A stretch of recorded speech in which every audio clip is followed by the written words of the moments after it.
ایک دفعہ اور سورہ فاتحہ پڑھ دیجیے. رحم اللہ من قرأ الفاتحہ.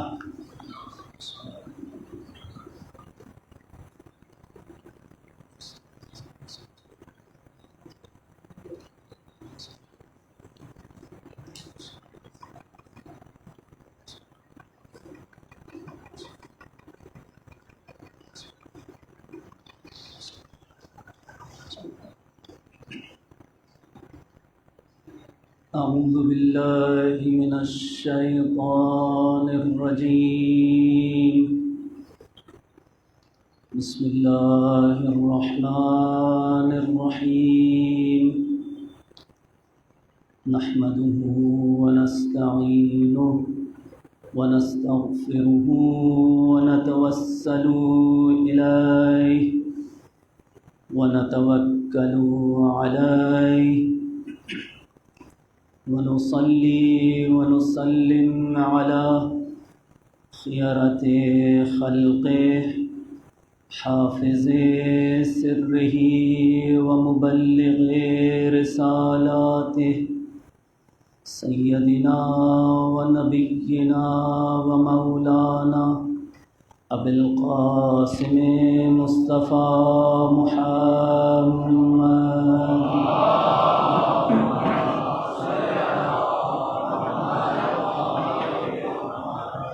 وعلى آل بيته الطيبين الطاهرين المعصومين سيما بقية الله في الأرضين ولعنوا على أعدائهم أعداء الله أجمعين من الآن إلى قيام يوم الدين.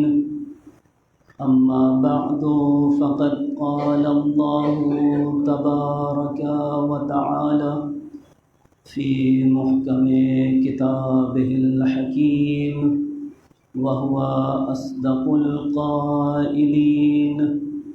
بسم الله الرحمن الرحيم. يا أيها الذين آمنوا اتقوا الله وَكُونُوا مَعَ الصَّادِقِينَ. صلوات دیجیے.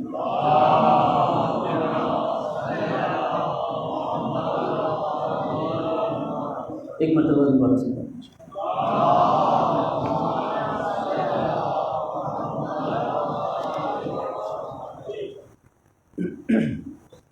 پروردگار عالم کا لاکھ احسان اور لاکھ شکر کہ اس نے ہمیں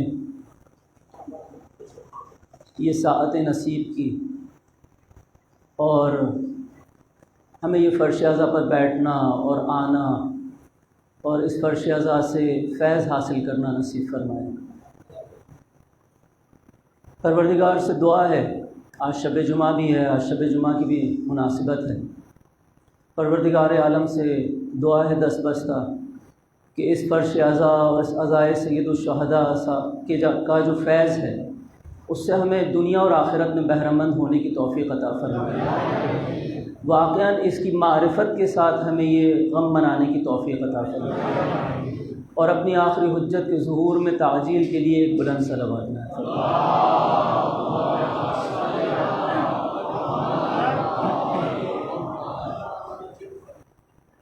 پچھلی شبوں میں ہم جس گفتگو کا آغاز کر چکے ہیں اور آج اس سلسلے کی تیسری گفتگو ہم آپ کی خدمت میں حاضر ہوئے ہیں. عوامل و اسباب قیام سید الشہداء کے عنوان پر ہم ایک مختصر سی گفتگو کر رہے ہیں اور اس سلسلے کی آج تیسری گفتگو. ہم نے پچھلی دو اپنی بحثوں میں دو عوامل کا تذکرہ کیا، ایک بدعت اور ایک دنیا پرستی، حب مال، حب دنیا. ہم ان تمام عوامل کو، ان تمام اسباب کو جو کہ خود بقول سید الشہداء ہیں، انہوں نے بارہا اپنی اس تحریک میں، اپنے اس سفر میں، اپنے اس قیام میں جا بجا اس کو تکرار کیا ہے.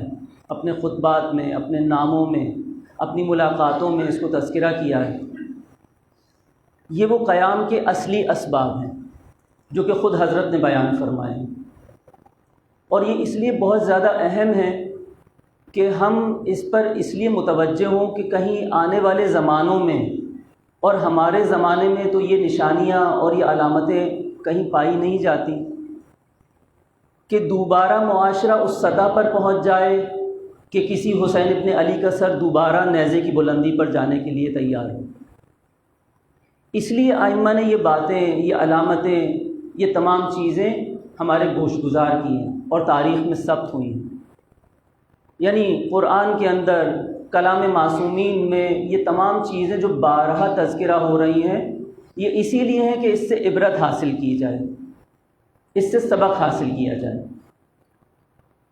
آج ہم اس سلسلے کی جو تیسری گفتگو آپ کی خدمت میں حاضر ہوئے ہیں، وہ ہے زمانہ جاہلیت کی طرف دوبارہ پلٹ جانا، اخلاقی انحطاط کا شکار ہو جانا، معاشرہ اتنی پستی میں چلے جانا کہ اس میں تمام اخلاقی انحطاط یعنی تمام اخلاقی اقدار یعنی مردہ ہو چکی ہیں۔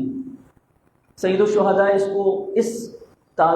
اس طرح سے تعبیر کرتے ہیں کہ دوبارہ سے یہ معاشرہ زمانہ جاہلیت میں جا چکا ہے، بس اب مجھ پر لازم ہے کہ میں قیام کروں۔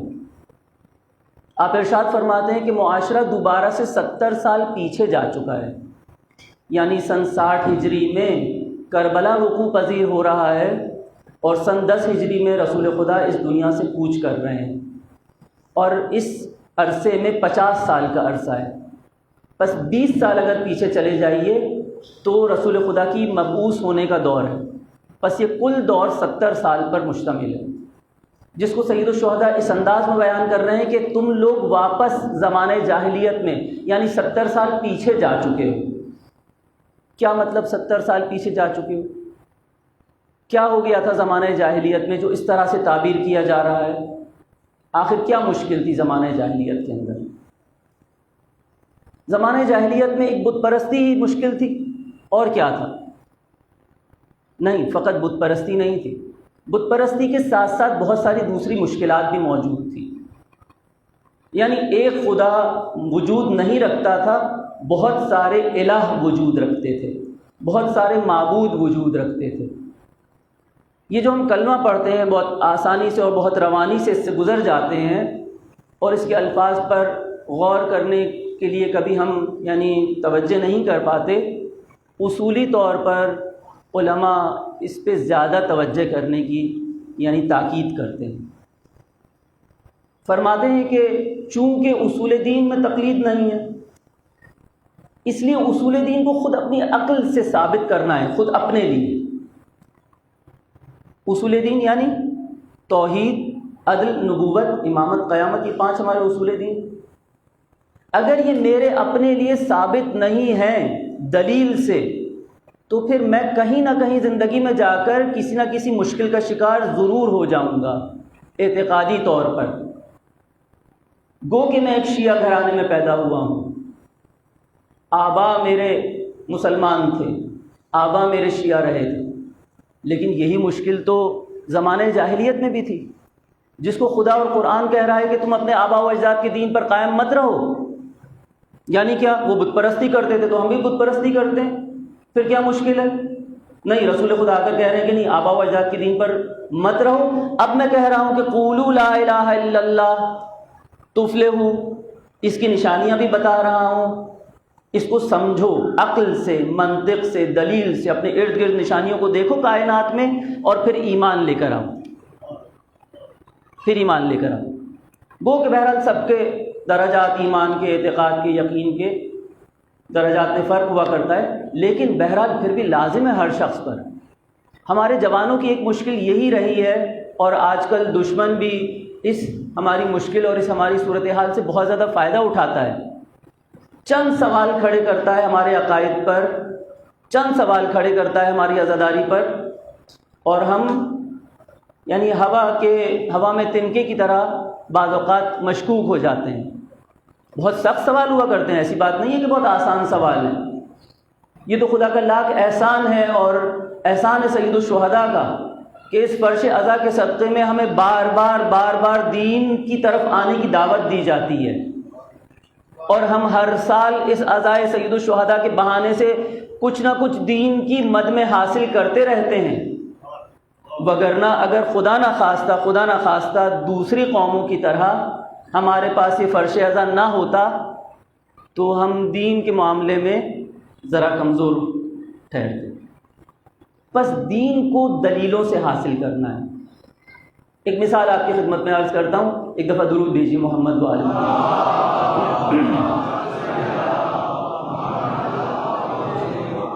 شہید مطہری اس کو اپنی ایک کتاب میں نقل کرتے ہیں عقائد کی بنیادی یعنی پختگی کے حوالے سے. وہ کہتے ہیں کہ ہمارے بعض دوستان، ہمارے بزرگان یا ہمارے جوان باہر تعلیم حاصل کرنے کے لیے جاتے ہیں، ولایت جاتے ہیں، یورپ جاتے ہیں، جگہ جگہ جاتے ہیں تعلیم حاصل کرنے کے لیے. تو وہ اپنی کتاب میں نقل کرتے ہیں کہ کچھ نوجوان ہمارے لندن میں تعلیم حاصل کر رہے تھے. وہ تعلیم کے سلسلے میں ایک رائل یعنی ایک بادشاہی کوئی پارٹی تھی، اس میں بھی یہ شریک تھے. وہاں پر اسی لیول کے افراد وہاں پر موجود تھے جو بادشاہ کے محل میں آتے جاتے ہیں، اسی لیول کے اعلیٰ امراء اور وزراء. یہ بھی ایک ٹیبل پر کھانے کی ایک دعوت تھی، اس کے اندر ایک ٹیبل پر یہ بیٹھے ہوئے تھے. اس ٹیبل پر باقی دوسرے افراد جو انگریز تھے وہ بھی دوسرے بیٹھے ہوئے تھے اور وہ آپس میں گفتگو کر رہے تھے. ان سے کوئی مخاطب نہیں تھا لیکن وہ آپس میں گفتگو کر رہے تھے. یہ اسلام کس طرح کا دین ہے کہ جس میں کالے اور گورے کا فرق ہی نہیں ہے کوئی. یعنی یہ کیسا دین ہے کہ جو کالے اور گورے میں تمیز ہی نہیں کرتا، کالا کالا ہوتا ہے، گورا گورا ہوتا ہے. یہ کیسا عجیب دین ہے. اب یہ بیٹھے سن رہے ہیں، یہ دونوں بیٹھے سن رہے ہیں. اب ان کے دماغ پر اثر ہو رہا ہے. یہ جب اس دعوت سے باہر نکلے تو آپس میں گفتگو کرنے لگے واقعاً ہم کیسے دین کے پیروکار ہیں کہ جو کالے اور سفید میں فرق نہیں رکھتا. دین کو چھوڑ چکے تھے. یعنی اعتقاد اور عقائد میں کمزوری کا عالم دیکھیے کہ صرف ایک ہلکے سے شبہ اور ایک ہلکے سے سوال کی نتیجے میں انسان کا عقیدہ خراب ہو گیا. کالے اور سفید میں فرق کے چکر میں سب کچھ ہی چلا گیا. تو ہمیں توحید کو اور توحید کے بعد نیچے آنے والے معاملات کو بہت سختی سے لینا چاہیے. اور اگر توحید کے اوپر مضبوطی سے کام نہیں کیا گیا تو باقی ساری چیزیں نیچے کی کوئی معنی نہیں رکھتی. یہ حقیقت ہے، اس میں کوئی بحث کی گنجائش نہیں. یعنی تمام چیزیں نیچے توحید سے ہی چلتی ہیں. اگر توحید مضبوط نہیں ہے تو نیچے یعنی ویسے تو 3 اصول دین ہے، بہرحال اس کا جو ایک زیر مجموعہ آتا ہے عدل، اور اس کے بعد جو ہے نا وہ اس کے اندر امامت بھی ہم ایڈ کرتے ہیں. لیکن اصل جو ہے توحید، نبوت اور قیامت. لیکن توحید اگر مضبوط نہیں ہوگی تو اس کے بعد یعنی ہماری امامت اور قیامت مضبوط نہیں ہو سکے گی. اس پر بحث کرنا، اس پر دلیلوں سے اپنے آپ کو مضبوط کرنا بہت ضروری ہے. یہ زمانہ جاہلیت کی ایک مشکل تھی. ہمارے پاس ایک توحید عبادی ہے، توحید افعالی ہے. بہرحال ایک بحث ہے توحید کے معاملے میں. خوب ان کے پاس کیا تھا؟ نہ توحید عبادی تھی، نہ توحید افعالی تھی، کچھ بھی نہیں تھا، بت پرستی تھی. رسول نے آ کے کیا کہا؟ قولوا لا الہ الا اللہ تفلحوا. ابتدا کہاں سے ہو رہی ہے؟ لا سے، یعنی انکار سے. بھائی آپ خدا کا کلمہ پڑھا رہے ہیں، انکار سے شروع کر رہے ہیں. لا الہ، الہ یعنی خدا کے علاوہ جتنے تمام خدا ہیں پہلے ان کا انکار کریں گے تو خدا سمجھ میں آئے گا. اگر وہ خدا ساتھ میں رہیں گے تو یہ خدا کبھی بھی سمجھ میں نہیں آئے گا. یعنی پہلے طاغوت کا انکار کرنا پڑے گا، طاغوت کو نکالنا پڑے گا، الہ کو، تمام الہوں کو نکالنا پڑے گا، طاغوت کو ایک طرف کرنا پڑے گا، پھر توحید یعنی وحدانیت سمجھ میں آئے گی. ایک شیخ طوسی ایک بہترین یعنی اس کی توجیہ کرتے ہیں توحید کی. ہم کہتے ہیں کہ تمام چیزوں کو وحدانیت میں سمیٹنے کا نام توحید ہے. یعنی توحید ایک ذات، ایک خدا واحد. وہ کہتے ہیں کہ نہیں، ایک اور بھی اس کی تعبیر کی جا سکتی ہے. ایک دفعہ درود شریف پڑھیے محمد والا.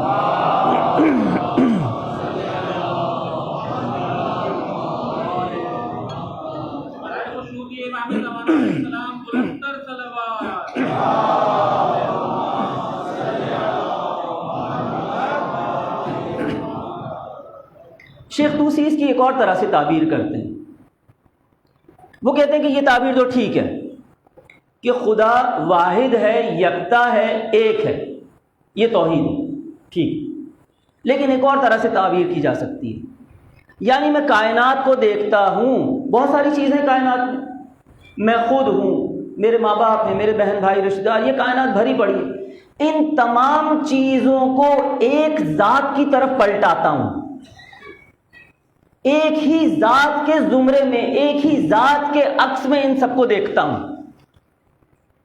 یعنی ان تمام چیزوں کو الگ الگ نہیں دیکھتا ہوں، یہ کائنات کو الگ الگ تصور نہیں کرتا ہوں، ان سب چیزوں کو ذات واحد میں دیکھتا ہوں.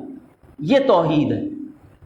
یعنی اگر وجود خدا کو ان تمام چیزوں میں سے میں منہا کر دوں، نکال دوں، تو ان چیزوں کی کوئی ویلیو ہی نہیں ہے، کوئی حیثیت ہی نہیں ہے، کوئی وجود ہی نہیں ہے. خود اب تصور کریں، ایک لہجے کے لیے اگر توجہ پروردگار عالم کی ایک لہجے کے لیے یہ توجہ ادھر سے ادھر ہو جائے تو کائنات زیرو بم ہے، ختم ہے سب کچھ. فقط اس کی توجہ یہ کائنات چلا رہی ہے. تو ہم توحید کو اہم لیتے ہیں. سید الشہداء کیا کہہ رہے ہیں؟ زمانے جاہلیت کی طرف پلٹ گئے. اب کیا مشکل ہے اس میں؟ یعنی رسول اکرم نے جو ذمہ داریاں نبھائیں، رسول اکرم جو آئے اور آ کر اس پست ترین معاشرے کو بلند کیا انسانی معیارات کے مطابق. کیا مشکل تھی اس معاشرے کے اندر؟ اپنی بیٹیوں کو زندہ درگور کر دیا کرتے تھے، عورتوں کے کوئی حقوق نہیں تھے، طولانی جنگیں کیا کرتے تھے، تفرقہ بازی تھی، زنا کرتے تھے، شراب خوری عام تھی، آپس میں کوئی احترام نہیں تھا. کسی کا گھوڑا آگے ہونے پر اور کسی کا گھوڑا پیچھے ہونے پر 100 سال جنگیں ہوا کرتی تھی. یہ عالم تھا انسان کا. اس معاشرے میں یہ نبی امی تشریف لائے اور وہاں پر چند اقدامات کیے، اور ان چند اقدامات کے نتیجے میں اس معاشرے کی کایا پلٹ کے رکھ دی، اس کو کاملاً انسانی معاشرہ بنا دیا. اور ایسا انسانی معاشرہ بنایا کہ وہ جو 23 سال رسول نے گزارے ہیں اس کی نظیر آج تک نہیں ہے. اور 1250 سال سے انسان اس بات کا منتظر ہے کہ کب وہ آخری حجت تشریف لائے گی تو واپس وہ 23 سال کا دور دنیا دیکھے گی.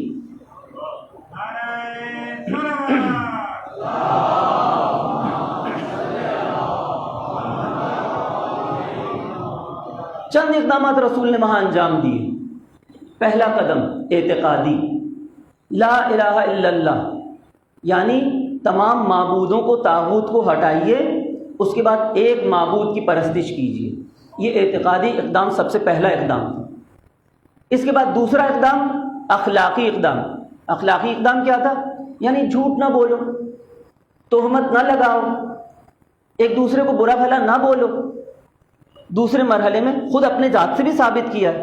جب تک اعلان رسالت نہیں کیا تو 40 سال کوئی شریعت نہیں ہے، کوئی احکامات کی تبلیغ نہیں کر رہے ہیں. بس کیا کر رہے ہیں؟ اپنی ذات سے اخلاق کو ثابت کر رہے ہیں. اور خود فرمایا انما بعثت لاتمم مکارم الاخلاق، مجھے مبعوث نہیں کیا گیا مگر اس لیے کہ اخلاق کو اس کے اعلیٰ ترین درجے تک پہنچا دوں.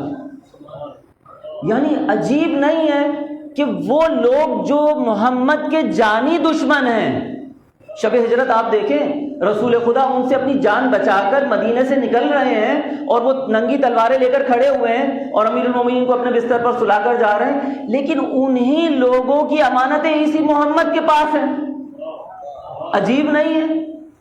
واحد ایسی شخصیت ہے کائنات کے اندر، کوئی اور نہیں ہے. واحد یہ شخصیت ہے رسول اللہ کی کہ جو جان کے دشمن ہیں وہ اپنی امانتیں اسی کے پاس رکھواتے ہیں. جو جان کے دشمن ہیں وہ آپس میں ایک دوسرے پر اعتماد نہیں کرتے ہیں، کہتے ہیں بس ہمیں اسی کی بات پہ اعتماد ہے، بس فقط تم یہ نہ کہو لا الہ الا اللہ، باقی تم ہمارے سردار، تم ہمارے عربوں کے سب سے بڑے سردار، جو تم بولو وہ ہمیں قبول، بس یہ ہمارے الہوں کو برا نہ بولا کرو. یہی تو آگے حضرت ابو طالب کو کہا تھا، اپنے بھتیجے کو یہ کہیے کہ بس ہمارے خداؤں کو برا نہ کہا کرے، باقی جو یہ کہے ہمیں منظور ہے. یعنی اتنا اعتماد ہے کس بات پر؟ اخلاق پر. 40 سال اپنے اخلاق کا لوہا منوایا ہے. یہ دوسرا اقدام رسول کا. تیسرا اقدام اقتصادی اقدام. اقتصادی کیا؟ یعنی آپس میں ایک دوسرے کا مال زور زبردستی نہ کھا جاؤ، سود نہ لو، رشوت نہ لو، جو بھی آپس میں معاملہ کرو اس کو شرعی طریقے سے، حلال طریقے سے انجام دو، زور زبردستی نہ کرو، ایک دوسرے کا مال چوریاں نہ کرو۔ یہ تیسرا اقدام اقتصادی۔ چوتھا اقدام اجتماعی، آپس میں ایک دوسرے کو زور زبردستی نہ دبا لو، ایک دوسرے کے اوپر تہمتیں نہ لگاؤ، یعنی ایک دوسرے کے اوپر اجتماعی طور پر آپ جو ہے نا وہ ایک دوسرے کو کچل ڈالیں۔ پانچواں اقدام، جب یہ 4 اقدام پورے کر لیے تو 5ویں اقدام میں سیاسی اقدام تھا۔ سیاسی اقدام کیا؟ اب حاکمیت کا اقدام ہے۔ جب لوگ اس 4 لیول سے گزر گئے تو اب حاکمیت یعنی سیاسی طور پر حاکمیت قائم کی، یعنی کسی کو بھی حق نہیں ہے کہ وہ صبح اٹھ کر آئے اور اپنے زور اور اپنی طاقت کے بلبوتے پر حاکم بن جائے۔ نہیں، حاکم کے لیے لازمی ہے کہ وہ ایک بنیادی قانون کے تحت حاکم بنے گا، اور حاکم کے لیے لازمی ہے کہ وہ معصوم ہونا چاہیے، یعنی خطائیں نہ کرتا ہو، جو وہ خود کام کرتا ہو اسی سے دوسروں کو روکتا ہو۔ ممکن نہیں ہے تو عجیب سی بات ہے، یعنی لوگوں کو روکتا ہو کہ تم نہ کرو چوریاں، خود سب سے بڑا چور ہو، لوگوں کو روکتا ہو کہ تم ایک دوسرے کا مال نہ کھاؤ، سب کا مال وہ خود کھائے بیٹھا ہو، ایسی صورت نہ ہو۔ تو یہ حاکمیت کو قائم کیا، یعنی رسول، اگر ہم اس کو دوسرے الفاظ میں تعبیر کریں تو امامت کا نظام نافذ کیا، امامت کو نافذ کیا اپنے بعد، یعنی معصوم شخص کو نافذ کیا جو معاشرے کو چلا سکے۔ ایک دفعہ درود بھیجیے محمد والے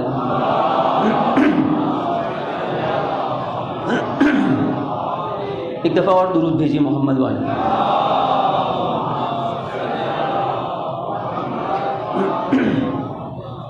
بس سید الشہداء کیا فرما رہے ہیں کہ معاشرہ اتنا اخلاقی پستی اور انحطاط کا شکار ہو چکا ہے کہ یہ ساری چیزیں جو رسول نے اپنی اس پوری محنت کے ساتھ 23 سال میں نافذ کی تھیں، وہ 50 سال کے عرصے میں یا 70 سال کے عرصے میں بالکل کایا پلٹ گئی ہے۔ فرزدق کو مخاطب کر کے یہی کہتے ہیں، فرزدق آئے، شاعر ہے بہت بڑے، فرزدق آئے اور آ کر مولا کو کہا، مولا کیوں قیام کر رہے ہیں؟ ان کے قلوب آپ کے ساتھ ہیں لیکن ان کی تلواریں آپ کے مخالف ہیں۔ فرمایا میں جانتا ہوں کہ ان کے قلوب میرے ساتھ ہیں اور ان کی تلواریں میرے مخالف ہیں، لیکن کیا کروں، معاشرے کے اندر کچھ مشکلات ہیں، وہ مشکلات جب تک حل نہیں ہوں گی، یعنی یہ قیام میرے لیے لازم ہے، انا اولا بقام، مجھے قیام کرنا لازم ہے۔ کیا مشکلات ہیں؟ یہ لوگ لزموا طاعت الشیطان، یہ لوگ شیطان کے پیروکار ہو گئے ہیں، شیطان کی اطاعت کرتے ہیں۔ کیوں؟ قرآن نہیں کہہ رہا الا تعبدوا انما تعبدوا الشیطان انہ لکم عدو مبین، یعنی قرآن کہہ رہا ہے یہ تمہارا کھلا دشمن ہے۔ الم اعہد الیکم یا بنی آدم ان لا تعبدوا الشیطان، کیا تم نے عہد نہیں کیا تھا یہ تمہارا کھلا دشمن ہے؟ ابھی کوئی کھلا دشمن آ جائے اور اس کے ہاتھ میں اسلحہ ہو، ہم کیا کریں گے؟ اس کے جا کر بغلگیر ہو جائیں گے؟ نہیں، اس سے اپنا دفاع کریں گے، بچیں گے۔ بس قرآن کہہ رہا ہے یہ تمہارا کھلا دشمن ہے شیطان، اسی کی اطاعت کر رہے ہیں۔ بس سید الشہداء کہہ رہے ہیں یہ شیطان کی اطاعت کر رہے ہیں۔ دوسرے مرحلے میں کیا کر رہے ہیں؟ ترکوا طاعت الرحمن، جب یہ شیطان کی اطاعت کر رہے ہیں تو آٹومیٹکلی رحمان کی اطاعت سے باہر نکل گئے، اس کی اطاعت کو ترک کر رہے ہیں، چھوڑ رہے ہیں۔ کیا رحمان کی اطاعت کو ترک کر رہے ہیں؟ یعنی واپس دوبارہ اسی طرف چلے گئے، تمام سلسلہ ختم ہو گیا۔ اب تیسرے مرحلے میں شرب الخمر کر رہے ہیں، شراب عام ہے۔ اظہر الفساد، فساد عام ہو گیا ہے، غنا، طرب، موسیقی، لہو و لعب میں ڈوب گئے ہیں لوگ، معاشرے کے اندر فساد عام ہو گیا ہے۔ واستأصلوا اموال الفقراء، اور 5ویں مرحلے میں کیا کر رہے ہیں؟ لوگوں کے اموال کو زور زبردستی کھا جاتے ہیں، اپنے اخراجات میں صرف کر رہے ہیں، بیت المال کو اپنے لیے صرف کرتے ہیں، لوگ فقیر ہیں۔ آپ سن 59 ہجری کا سید الشہداء کا مینا کے اندر ایک خطبہ ہے سید الشہداء کا، تو اس کے اوپر ایک کتاب بھی پوری چھپ چکی ہے، وہ خطبہ ملاحظہ فرمائیے۔ خود مینا کے اندر سید الشہداء نے خطبہ یہ ارشاد فرمایا، تقریباً 1.25 لاکھ کے قریب وہاں پر خواص اور عوام موجود تھی پورے عالم اسلام کی۔ سید الشہداء نے ان کو مخاطب کر کے کہا کیا تم نہیں دیکھتے کہ تمہارے کوچہ و بازار کے اندر نادار اور مسکین پڑے ہوئے ہیں، کوئی ان کی مدد نہیں کرتا، کوئی ان کو پوچھنے والا نہیں ہے۔ کیا یہ حکومت کا فرض نہیں ہے کہ ان کی داد رسی کرے، ان کو پوچھے؟ نہیں، بیت المال کو اپنے ذاتی مصرف میں لے گئے ہیں۔ یہ 5 فساد عام ہو گئے، ان 5 چیزوں کے یعنی کیا مشکل ہے؟ اب ایک شخص آتا ہے، بالفرض ایک شخص آتا ہے جو بالکل ہی ناآشنا ہے، اور وہ آ کر کہتا ہے، یعنی دین کو بالکل نہیں جانتا، اسلام کو وہ آتا ہے، آ کر کہتا ہے کہ مجھے بتائیے کہ اسلام میں کیا خصوصیات ہیں، کیا اخلاقی فضائل ہیں، کیا کمالات ہیں، کیا بزرگی ہے اسلام کی۔ آپ کہتے ہیں کہ اسلام ایک کمپریہنسو کوڈ آف لائف ہے، اسلام ایک آخری دین ہے، انسانیت کے لیے تمام مجموعہ کمالات ہے یہ دین، مجھے بتائیے کیا ہے یہ۔ اب ہم اس کو کس کے پاس لے کر جائیں گے؟ بالفرض اگر کوئی آج ایسا شخص آ جائے، میرے جیسے آدمی کے پاس آ جائے، تو میں فوراً اسے کسی بڑے عالم دین کے پاس لے کر جاؤں گا، چونکہ اس کا سوال دین سے متعلق ہے، یہ چاہتا ہے کہ دین کے کمالات کو دیکھے، سو میں اسے ایک ایسی شخصیت کے پاس لے کر جاؤں گا کہ جو ظاہر میں بھی اور علم میں بھی اسلام سے لیس ہو۔ یہ اس کے پاس جائے تو علم میں بھی اس سے مطمئن ہو جائے کما حق ہو، اور اس کی شخصیت سے بھی اطمینان حاصل کرے، اور دین کی طرف رغبت اس کی بڑھے۔ اب اس زمانے میں سن 60 ہجری میں ایک شخص آئے اور یہ سوال کرے، اب اس کو کہاں لے کر جائیں گے؟ یا تو مدینے یا شام، 2 ہی پائے تخت ہیں اس وقت ریاست اسلامی کے، اور شخص کس کے پاس لے کر جائیں گے؟ جو اسلامی ریاست کا بڑا ہے، یا رئیس ہے، یا خلیفہ ہے، اسی کے پاس لے کر جائیں گے اس کو ہم، کہ بھائی یہی ہمارا مرکز و محور ہے، یہی بڑا ہمارا رئیس ہے، اسلام اسی سے پھوٹتا ہے، یہی سب کچھ چلاتا ہے۔ اب رئیس اور خلیفہ تو ہر وقت نشے کی حالت میں رہتا ہے، نماز سے اس کا کوئی تعلق نہیں ہے، اس کے دربار میں ہر وقت بدکار عورتیں آتی جاتی رہتی ہیں، لہو و لعب کی محفلیں سجی رہتی ہیں۔ اب یہ شخص وہاں پر کیا دیکھے گا؟ دوسری طرف معاشرے کے اندر فساد عام ہے، لوٹ مار عام ہے، بیت المال ختم ہو چکا ہے، اور جو رسول اور رسول کا خانوادہ ہے اس کی کوئی خبر ہی نہیں ہے، رسول کے فرزندوں کی، رسول کے بھائی کی، حتیٰ کہ حدیث رسول تھی، ذکر علی عبادہ، علی کا ذکر، علی کا نام عبادت ہے۔ 60 سال علی کے نام کو آپ نے عبادت کے بجائے کیا کر دیا؟ علی کے نام کے ساتھ آپ نے سب و شتم جوڑ دیا، جس کو رسول فرما رہے ہیں کہ اس کا ذکر، اس کا نام لینا عبادت ہے، اپنی مجلسوں میں اس کا ذکر کیا کرو، اس کا نام لیا کرو، تمہاری مجلسوں کو زینت نصیب ہوگی۔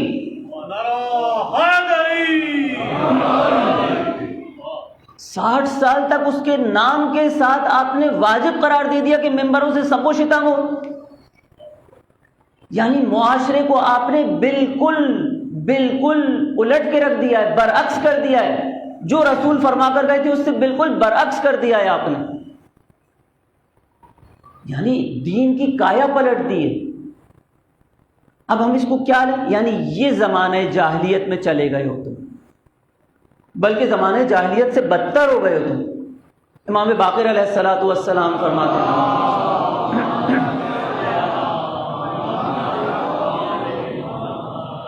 یعنی تم رسول، امام باقر فرماتے ہیں، یعنی تم رسول کے فوراً بعد زمانے جاہلیت میں پلٹ گئے، واپس چلے گئے۔ جناب زہرا سلام اللہ علیہا نے اپنے خطبے میں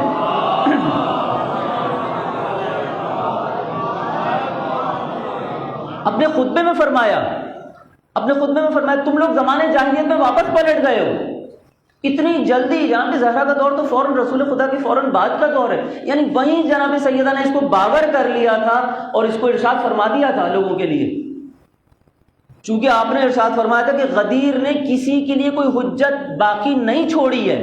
بس اب جب تم نے غدیر سے منہ موڑ لیا اور اس شخص سے پیٹھ پھیر لی جس کو رسول نے سوالات کے مجمع میں ہاتھوں کو بلند کر کر فرمایا تھا، تو تم نے اس شخص کو تنہا چھوڑ دیا اور اس سے پیٹھ پھیر کر کہیں اور چلے گئے۔ کتنی فضیلتیں بیان کی ہیں رسول خدا نے، کوئی ایک دو تھوڑی ہے، مستقل اپنی زندگی۔ ابو ذر کو، عمار کو مخاطب کر کے رسول خدا بار بار فرما رہے ہیں اگر پوری کائنات ایک راستے پر ہو اور علی ایک الگ راستے پر ہو تو اے عمار تم جس راستے پر علی ہو اس کے پیچھے جانا، حق وہیں ملے گا جہاں علی ہوگا۔ آپ اس حق کو چھوڑ کر ایک دوسرے راستے پر چل رہے ہیں، یہ جاہلیت نہیں ہے تو کس چیز کی علامت ہے؟ کس چیز کی علامت ہے؟ سوالات کے مجمع میں آپ نے وہاں پر ہر چیز یہ حجت تمام کر دی۔ کسی دوسرے مسئلے میں نماز کے حکم آئے، روزے کے، حج کے، زکوٰۃ کے، جہاد کے، تمام چیزوں کے حکم آتے رہے، لیکن کسی بھی حکم کے ساتھ یہ جملہ نہیں لگا تھا کہ تمام پر واجب ہے کہ وہ جا کر غائبین کو بتائیں اور باپ اپنے فرزندوں کو بتائیں، اور الہ یوم القیامہ، یہ جو الہ یوم القیامہ کی آخر میں شرط لگائی یہ فقط اسی ایک حکم کے ساتھ مخصوص ہے۔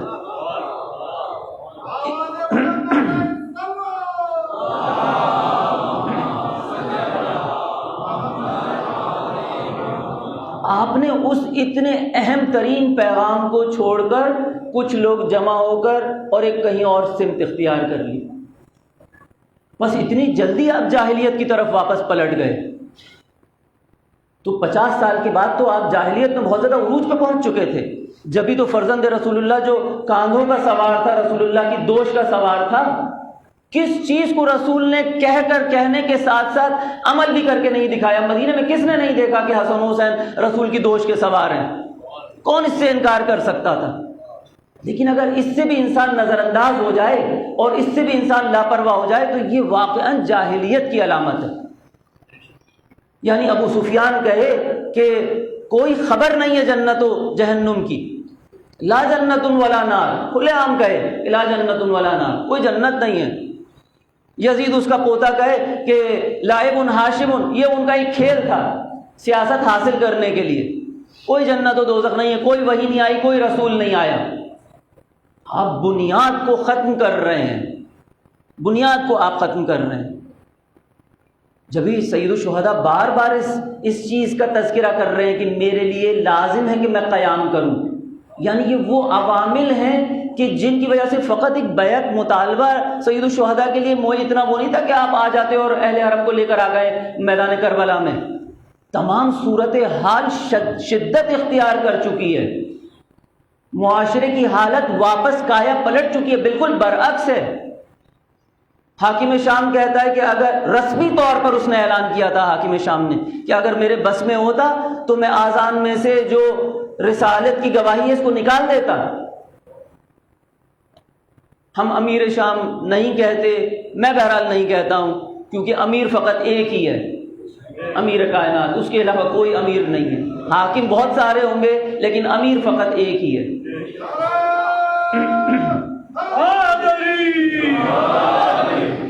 یہ صورتحال ہے معاشرے کی، معاشرہ بالکل برعکس ہو چکا ہے، جاہلیت عروج پر ہے، تمام چیزیں عام کھلے عام چل رہی ہیں۔ بار بار سید الشہداء اس کا تذکرہ کر رہے ہیں کہ واپس معاشرہ اخلاقی انحطاط کا شکار، پستی کا شکار ہو چکا ہے۔ انا اولا بقام، مجھ پر لازم ہے کہ میں قیام کروں۔ ایک دفعہ درود بھیجیے محمد و آل محمد۔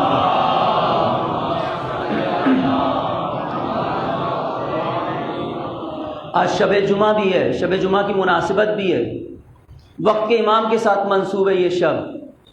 برائے سلام دیے امام زمان علیہ السلام، بلند تر سلامات۔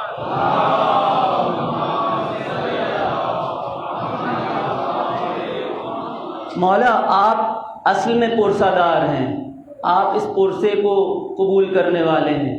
روایتوں میں ہے کہ اگر کوئی مومن 40 دن تک امام وقت کو نہ دیکھے تو وہ نابینا ہو جائے، نابینا ہو جائے۔ یہ فرش عزا، خدا کی قسم یہ فرش عزا یہ نعمت ہے، عظیم ترین نعمت ہے، چونکہ اس کے اوپر روایتوں میں کس فرش عزا کے اوپر وقت کا امام تشریف لاتا ہے، کب کس کے برابر میں بیٹھا ہو، کب کس شکل میں کس نے کس کو دیکھا ہو۔ کیونکہ جب امام تشریف لائیں گے تو ہر شخص یہ کہتا ہوا ملے گا کہ میں نے تو ان کو کہیں نہ کہیں دیکھا ہے۔ بس یہی وہ جگہ ہے کہ جہاں ہر شخص نے کسی نہ کسی کو دیکھا ہوگا۔ اس کے علاوہ کوئی جگہ اتنی قابل اور اتنی بلند نہیں ہے کہ جہاں پر امام وقت تشریف لائے، اتنی پاکیزہ نہیں ہے۔ سو عزیزان، یہاں پر آئیں باوضو ہو کر آئیں۔ آپ یقیناً تمام کے تمام مجھ سے زیادہ معتبر اور بزرگوار ہیں۔ میں بہرحال تذکرتاً خود پہلے اپنے آپ کو، بعد میں آپ کی طرف، کہ یہ عبادت ہے۔ جب ہم کہتے ہیں کہ عبادت ہے تو عبادت وضو کے بغیر انجام نہیں دی جا سکتی، اور وضو خود ایک نورانیت پیدا کرتا ہے انسان میں۔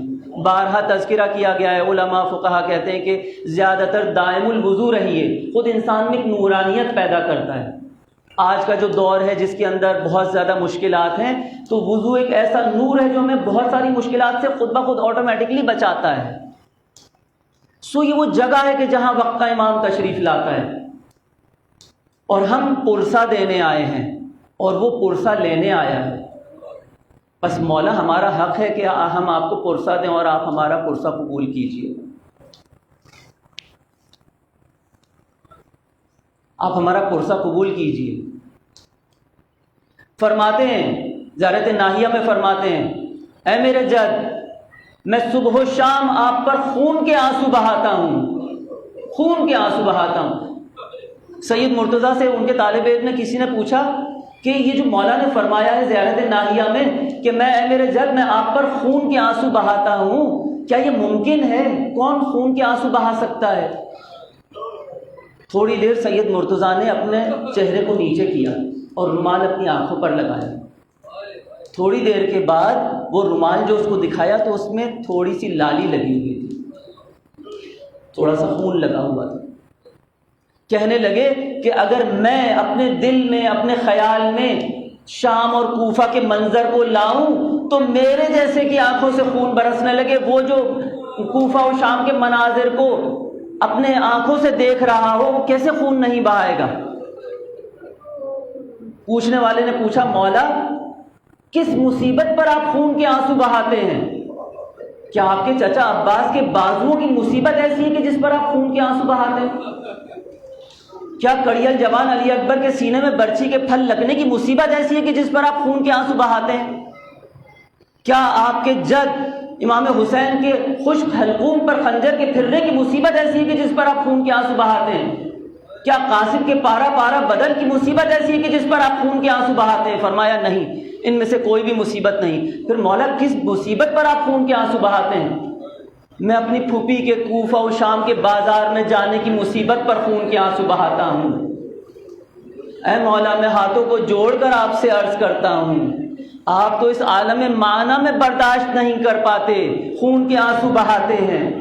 بس سید سجاد جو خود وہاں موجود تھے، ان کا کیا عالم تھا، وہ کس طرح سے برداشت کر رہے تھے؟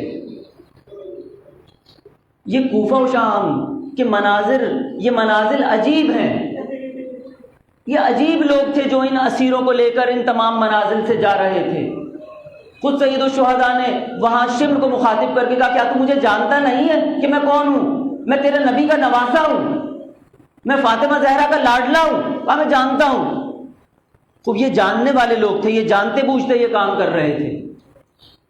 ایک دفعہ سید سجاد سے کوفہ و شام کے راہ میں ایک شخص آیا شام میں، اور آ کر کہنے لگا کہ خدا نے صحیح کیا تمہارے ساتھ جو تم کو اسیر کیا۔ خوب یہ جانتا نہیں تھا کہ یہ کون ہے۔ مولا نے اس سے فرمایا، کیا تو نے آیے تطہیر پڑھی ہے؟ ہاں میں نے پڑھی ہے۔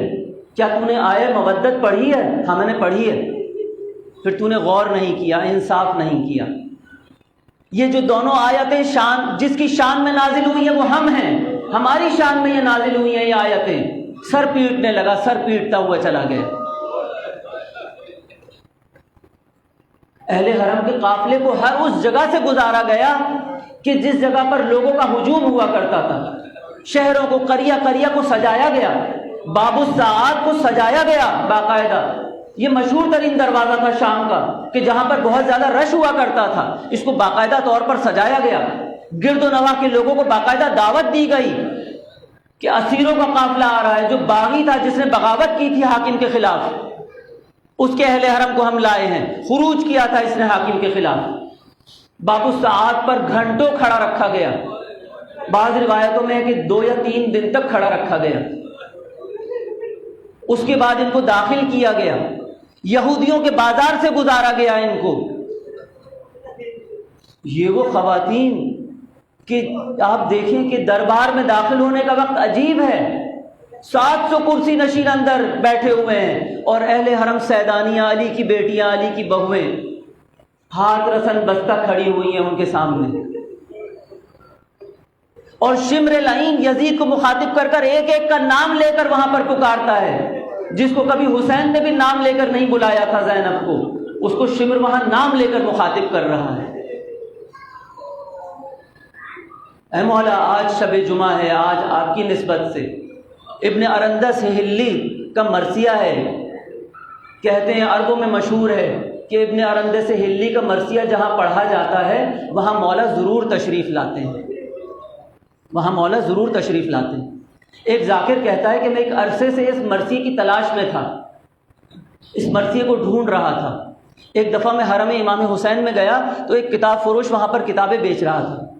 وہ مجھے تکنے لگا اور میرے پاس آیا، آ کر کہنے لگا تمہیں میرے پاس ایک نسخہ ہے قدیمی کتاب کا، کیا تمہیں چاہیے؟ میں نے کہا دکھاؤ کیا چیز ہے. اس نے مجھے وہ کتاب دی. میں نے جب کتاب کو دیکھا تو اس کے اندر وہی ابن ارندس ہلی کا مرثیہ تھا. میں بڑا خوش ہوا. میں نے کہا یہ کتاب تو میں کافی دن سے تلاش کر رہا تھا. میں نے کہا اس کی کیا قیمت ہے؟ اس ذاکر نے کہا کیا قیمت ہے اس کی؟ وہ کتاب فروش کہنے لگا کوئی قیمت نہیں ہے، بس یہ مرثیہ ایک دفعہ میرے سامنے بیٹھ کر مجھے پڑھ کے سناؤ، مجھے پڑھ کے سناؤ یہ مرثیہ. میں وہیں بیٹھ گیا، ایوان حرم امام حسین میں بیٹھ گیا اور میں نے وہ مرثیہ پڑھنا شروع کیا. آپ سنیں گے، میں نے بھی چند بند آپ کے لیے تبرکن، شاید مولا یہ بند آپ سن کر ضرور یہاں تشریف لائیں. روایتوں میں ہے نا، عربوں میں مشہور ہے نا کہ یہ مرثیے کے 1 یا 2 بند پڑھے جائیں تو آپ تشریف لاتے ہیں. میں بھی تبرکن آپ کی حاضری کے لیے، آپ کی تشریف آوری کے لیے، آپ کے پرسے کو قبول کرنے کے لیے ان مومنین میں یہ بند کو تبرکن پڑھنے کی کوشش کرتا ہوں. اَيَقْتُلُ زَمَانًا حُسَيْنًا بِكَرْبَلَا، حسین کو تشنا لب اس کو ذبح کر دیا گیا.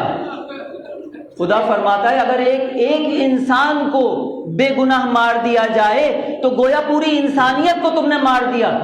یہ رسول اللہ کا نواسا، یہ زہرا کا لخت جگر، تم نے اس کو بے گور و کفن، تم نے اس کو تشنا لب 3 دن کا بھوکا پیاسا ذبح کر دیا. وفی کل عضو من اناملہ بحر، جبکہ اس کی ایک ایک انگلی سے فضیلتوں کے دریا بہتے تھے. اس شخص کو تم نے، اس فضیلتوں کے دریا کو تم نے وہاں پر بے گور و کفن گرم ریگزار کربلا پر چھوڑ دیا.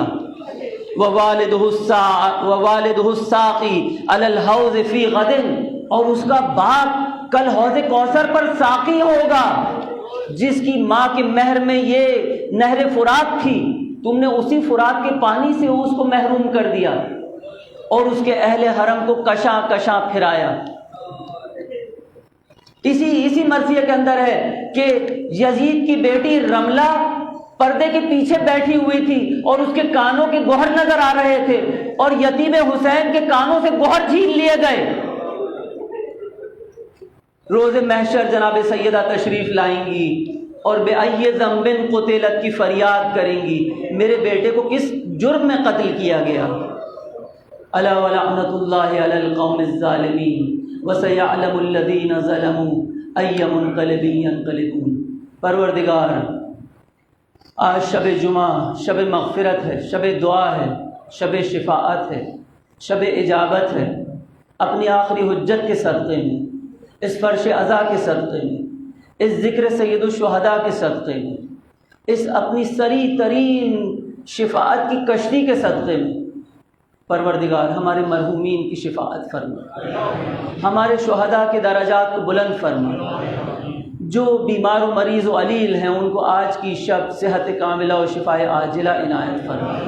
جو ہمارے اسیر ہیں، جو ہمارے مفقود الاثر ہیں، دوستان، عزیزان، عزادار، ان کو ان اسیران کربلا کے کوفہ و شام میں ان کے رتبے کے صدقے سے، ان کی حرمت کے صدقے سے، ان کی بزرگی کے صدقے سے، ان کی عزت کے صدقے سے جلد از جلد ان کو رہائی عنایت فرما.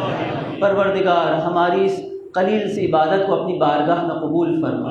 پروردگار ہمارے جوانوں کی مشکلات کو آسان فرما، اس مملکت خداداد کی حفاظت فرما، اس کے دشمنوں کو نیست و نابود فرما، ہمیں اس عزاداری کو اس کے معیار کے مطابق برپا کرنے کی توفیق عطا فرما، ہمیں دنیا و آخرت میں سید الشہداء کے ساتھ محشور فرما، ان کے خادموں میں، ان کے غلاموں میں، ان کے سچے پیروکاروں میں ہمیں شمار فرما، اپنی آخری حجت کے ظہور میں تعجیل فرما، ہمیں ان کے اعوان و انصار میں، سپاہیوں میں، نوکروں میں، غلاموں میں قرار دے۔ ربنا تقبل منا انک انت السمیع الدعاء برحمتک یا ارحم الراحمین۔